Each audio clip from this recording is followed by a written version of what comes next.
Ndi nthawi ya nkhani ndipo madzulo ano muli ndi ine Ronald Mpaso poyamba nayi mitu yake. Makampani a Sunrise Pharmaceuticals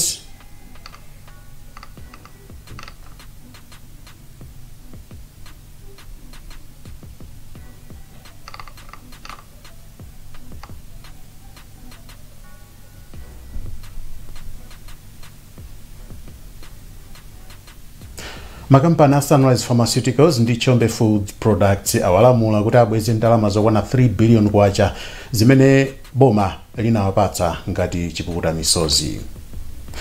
Ndalama zimene dziko lino limapeza likagulitsa katundu kunja zikupitirira kutsika, ndipo nkhani zina aphunzitsi ena akamang'ala pakukwezedwa pa ntchito kwa aphunzitsi anzawo poganizira kuti panachitika zachinyengo.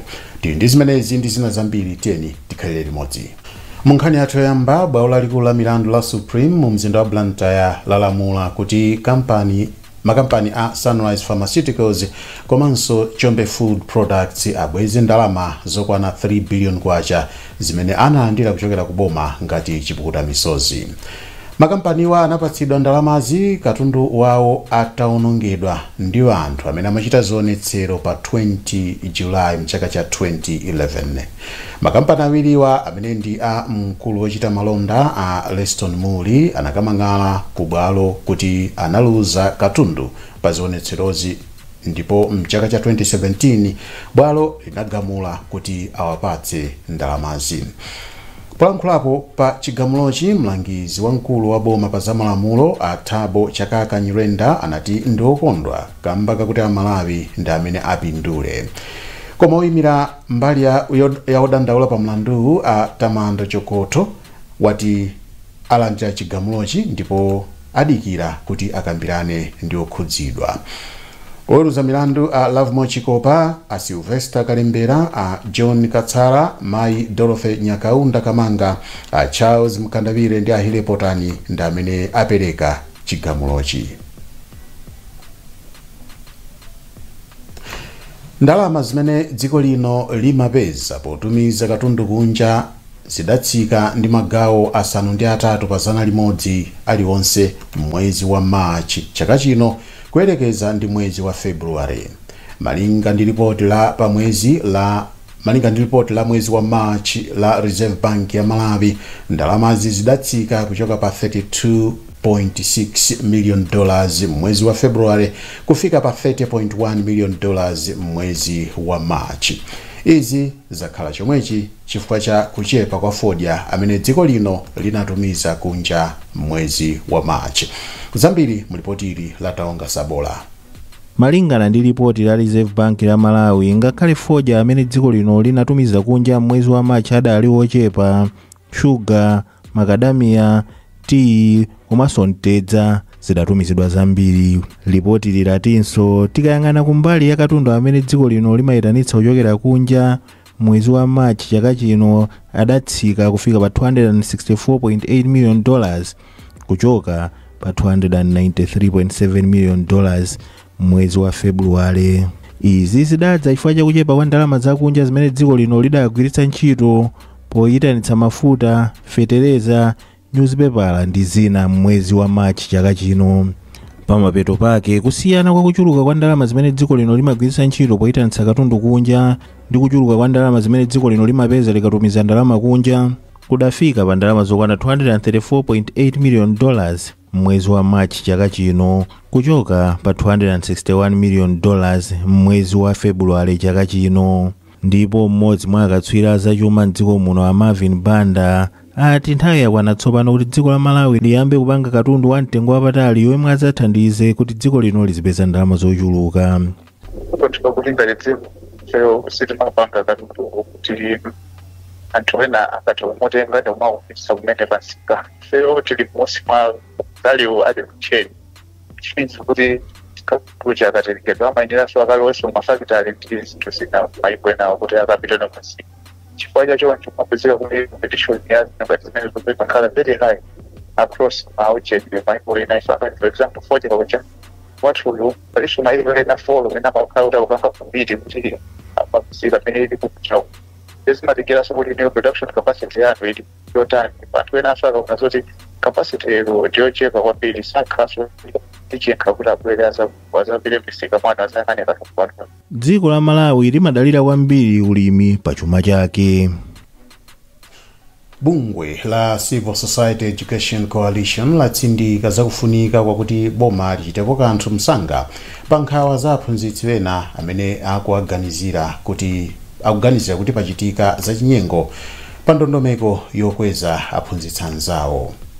Mkulu wa bungweli Benedicto Kondowe wati kukweza aphunzitsi pa ntchito kumawalimbikitsa komanso kumathandizira kuti maphunziro mdziko muno apite patsogolo.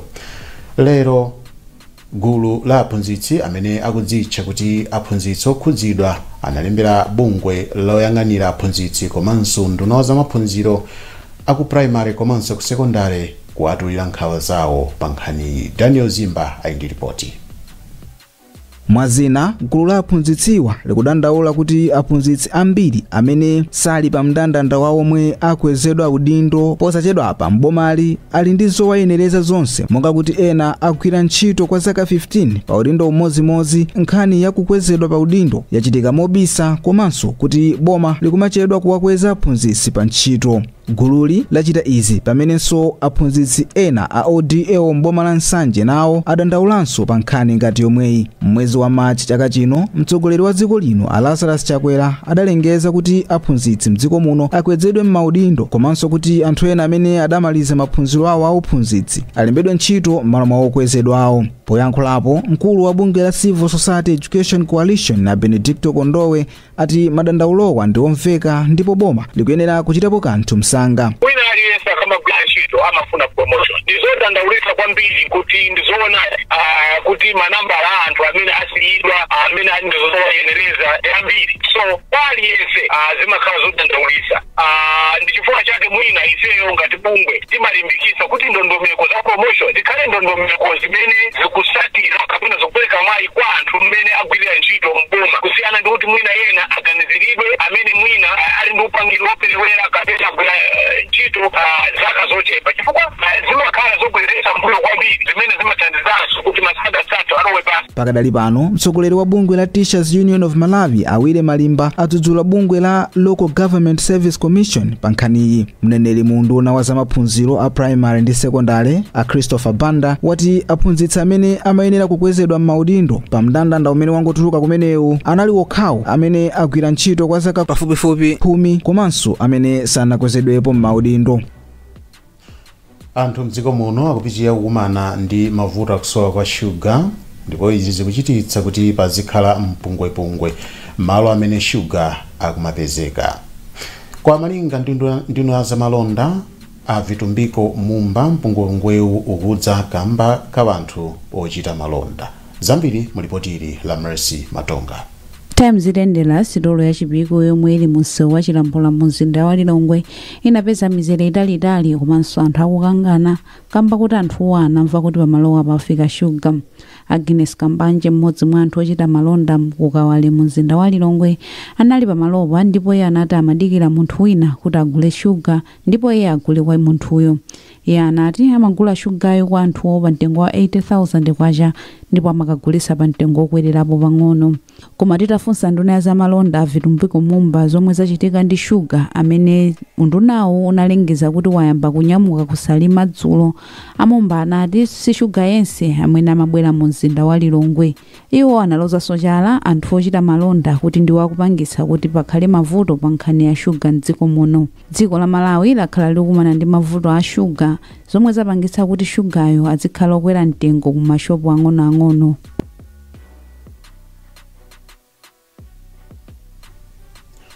Akadaulo pa nkhani za ulamuliro wabwino ati dziko lino likhoza osapindula ndi kupezeka kwa makhansala ngati iwo angamagwirebe ntchito mongodzipereka.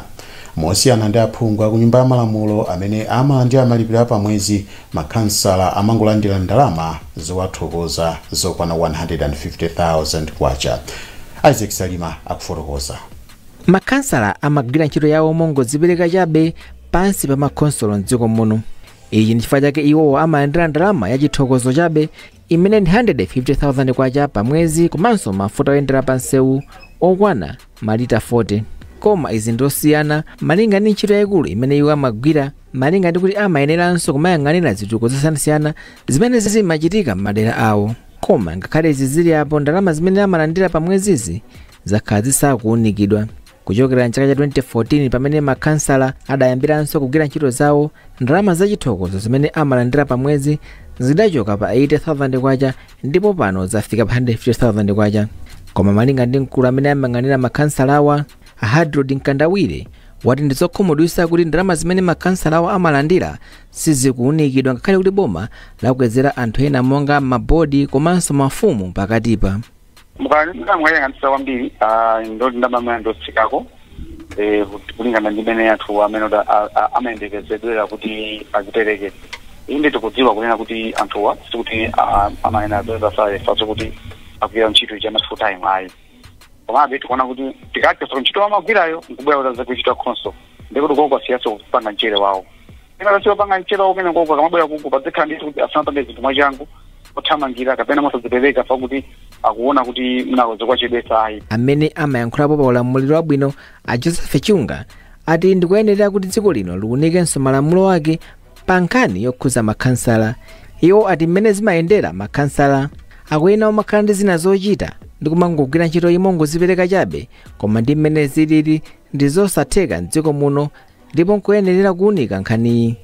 Kansala wa dera la Thundu mboma la Phalombe a Francis Nunkazengwe adati makhansala amagwira ntchito yambiri mdziko muno koma ndi zokhumudwitsa kuti boma silizindikira izi. Ndipo kansala wa dera la Chiwavi mu mzinda wa Mzuzu a Edward Simwaka adati ndalama zimene makhansala amalandirazi pena zimawayikanso m'mayesero kuti achite zinthu zosayenera. Ambiri amagwerera mbuyo komanso ndimaona ngati mbali inazitha kulimbikitsanso kuti munthu apange chinyengo chifukwa tikayitenga ntchito yokhansala ndi ntchito yaikulu ndithu pa chitukuko cha dziko, koma malipiro amene amapatsidwa nthawi zambiri makhansala ambiri malipiro athu amafanana ndi munthu wonse cleaner wa pakhansala. Pakadali pano dziko lino lili ndi makhansala okwana 462 koma chiwerengero chikhoza kukwera kufika pa 509 malinga ndi kuti madera amakhansala komanso aphungu adawagawa. Aphungu amene nawonso amachita kusankhidwa amalandira malipiro mwakuti phungu aliyense amalandira ndalama zoposa 2 miliyoni kwacha pa mwezi. Nkhani izi zikufikani kuchokera kuno ku wireless yakanema number 1 Malawi monse muno Times Television TTV. Tikhati kupitiza kupatsani zonse posachedwa pa zikangotha izi choncho musatalikire. Takulandirani imene tikupitiriza kupatsani nkhani izi. Madotolo pansi pa bungwe la Health Informatics Association of Malawi akhazikitsa ndondomeko imene izithandiza odwala kupeza thandizo la zaumoyo pogwiritsa ntchito njira zamakono. Polankhula mu mzinda wa Blantyre pamene makhazikitsa ndondomekoyi, mkulu wa bungweli a Nedson Fosco anati njirayi ithandiza kuti madotolo ochokera m'madera akutali azitha kulumikizana pogwiritsa ntchito intaneti komanso njira zina pa zamene angathandizire odwala. Afosco akufotokoza. Ndiye bungwe lathu lili ndi chidwi kuthandiza kugwira ntchito ndi unduna wa zaumoyo umene ukufunitsitsa kuti aliyense pamene ali azitha kupeza ntchito zaumoyo mosavuta kwa mosamtengera ndalama zambiri. Izi zichitika pokhapokha ngati unduna uli ndi kuthekera kuti ukhoza kupereka zipangizo zoyenera kuti anthu ogwira ntchito zaumoyo agwire ntchito imeneyo. Ndi ogwira ntchito zaumoyo alipo ochepa, koma njira zamakono zikhoza kuthandizira kuti mkhala ali ochepa chotere atha kugwira ntchito yochulukirapo pogwisa ntchito njira zina zamakono monga ngati ma telephones, ma cell phones ndi zinzake. Ndi monga ngati mafoni am'manjawa akuthandiza anzathu amene ali kuma district alibe zipangizo zokwanira kumabomako zoti mwina make upangirinso mwina ukhoza kukhala ocheperapo woti athe kuona mapatient ena amene amapezeka kumeneko. Mapeto ake amakhala kuti mapatient aja kapena odwala aja ambiri akuatumiza ku Central Hospital. Mmodzi wa madotolo othandiza vana pa chipatala cha Queen Elizabeth mu mzinda wa Blantyre a Frank Poya anati ndondomekoyi ndiyofunika kwambiri. So ndondomekoyi ikuthandiza mapatient amene ali kutali chifukwa nthawi zambiri amafunika kuti mapatient atumizidwe ku Central.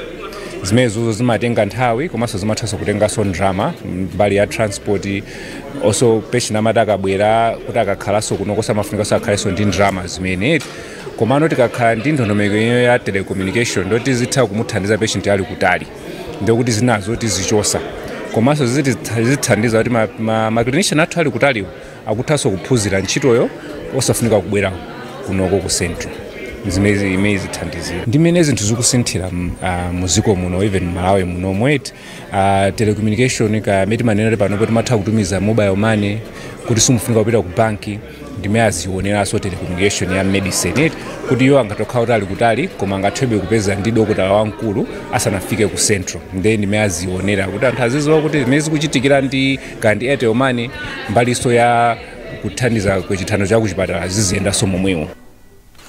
Mmodzi wa madotolo apa chipatala chachikulu cha Queen Elizabeth mu mzinda wa Blantyre ya Frank Boya. Nduna yona zakuti pasamakhale kusiyana pakati pa amuna ndi akazi pa zochitika zosiyana-siyana, chitukuko cha madera komanso chisamaliro cha wanthu Mai Jean Sendeza yachenjeza wanthu kuti asamaononge ntchito za mtukula pa khomo. Mai Sendeza anena izi m'mudzi mwa Vumbwe mboma la Tcholo pamene amayang'anira ntchito yogawa chimanga kwa wanthu okhudzidwa ndi njala. Selina Tambula ali ndi zambiri. Asendeza ati anthu okhawo amene ali ovutikitsitsa ndi amene akuyenera kupindula ndi ntchito za mtukula pa khomo, koma ati izi si zimene zikuchitika chifukwa nthawi zina olemba anthu akumachita zachinyengo. Iwo alangizanso opindula ndi mtukula pa khomo kuti agwiritse bwino ntchito thandizo limene amalandira kuti miyoyo yawo itukuke. Pali anthu ena mmadziwa, ena mwina adangopezekapo pa mndandanda olandira zinthu ngati zimene alina zokale pa khomo akalandira kumatengaso kukayika pansika ndenda nena kunena kuti amene angalandire nkukayika pansika amene yoyo angomulanda apatse amene akuyenerera kuti akanalandira chimanga chimenechi. Ngakhalenso mtukula pa khomo omwewo ndinanenanso kwa anthu kunena kuti chonde onetsetsani kuti pamene mukulandira mtukula pa khomo ukhale okuthandizirani pa khomopo osati zikhale zonena kuti mukhalenso zoseweretsa iyayi koma makamaka ogulitsa chimanga amenewo ndithu achite nawo mafumu awalande aja VDC apatsenso enda olokwachotsa kumene pa mndandanda kuti akayikeponso amene akuyenerera kuti akanatha kulandira zimene zolandira za mtukula pa khomo. Ndipo bwana mkubwa wa boma la Tcholo a Hudson Kuphanga wapempha boma kuti lidzitumiza thandizoli mu nthawi yake. Kuno ku Tcholo nkhani yogawa chimanga ikuyenda bwino kwambiri. Kuno ku Tcholo anatipatsa matumba okwana 90,000 ndamene khatugawa first phase imene nagawa matumba 90,000 already pa second phase itigawanso matumba okwana 90,000 ndibweranso third phase itigawanso matumba okwana 90,000 fourth phase itigawanso matumba okwana 90,000 mtukula pa khomo takhatugawa every month panopa tili ndi expenditure ya 2.3 billion imene takhatugawa kwa anthu khomo amene amakhala kuti analembedwa bwinobwino ndi amene ayena olandira mtukula pa khomo. Mmodzi mwa anthu amene apindula ndi a Kate Justin amene ali munthu wachikulire. Iwo ati chimanga chimene alandira chiwathandiza kuti asakhale ndi njala. Ndalandira chimanga chisangalalo changa ndikupambana ndithu kukonda khandi kuvutika ndi njala masiku onsewa. Ndiye mmene ndalandira chimanga ndithu ndikukondwera kwa basi. Kumawa kwa tsikuli Asendeza anakayendera sukulu ya Mkombaphala ya Mountain View kumene analangiza anthu kuti adzitenga mbali kusamalira malowa. Central Region Water Board yati ntchito yomanga damu la Kholongo ku Kasese mboma la Dowa yapitirira theka. Ntchito yomanga damuli imene ndi ya ndalama zokwana 98 billion kwacha anayikhazikitsa ndi cholinga chopereka madzi kwa anthu okwana 300,000 akumponera madisi komanso madera ena a mboma la Kasungu. Brenda Kayo ali ndi zambiri. Mkulu wa bungwe la Central Region Water Board John Makwenda ati ntchito yomanga damu la Kholongo imayembekezeka kutha February chaka chino kumakamba kazovuta zina monga kusowa kwa ndalama yakunja ndi kumwe kumasokoneza ntchitoyi. Iwo ati pakadali pano chilichonse chili mchimake ndipo ntchitoyi ikuyembekezeka kutha mwezi wa August chaka chino.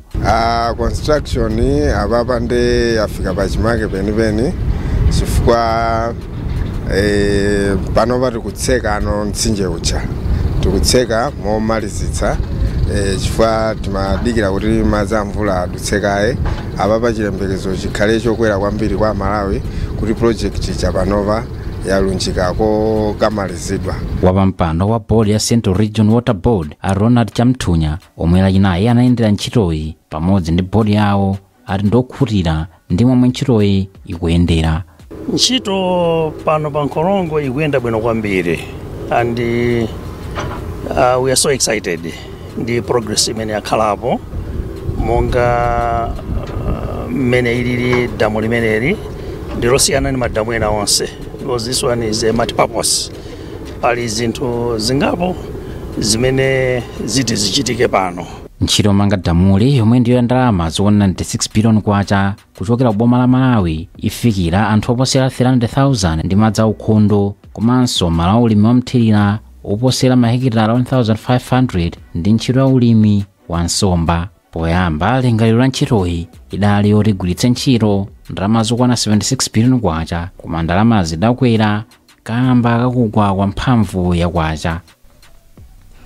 Nkhani zathu nzomwe zikumatisa nasiyane na inso mitu yake. Makampani a Sunrise Pharmaceuticals ndi Chombe Food Products awalamula kuti abweze 3 billion kwa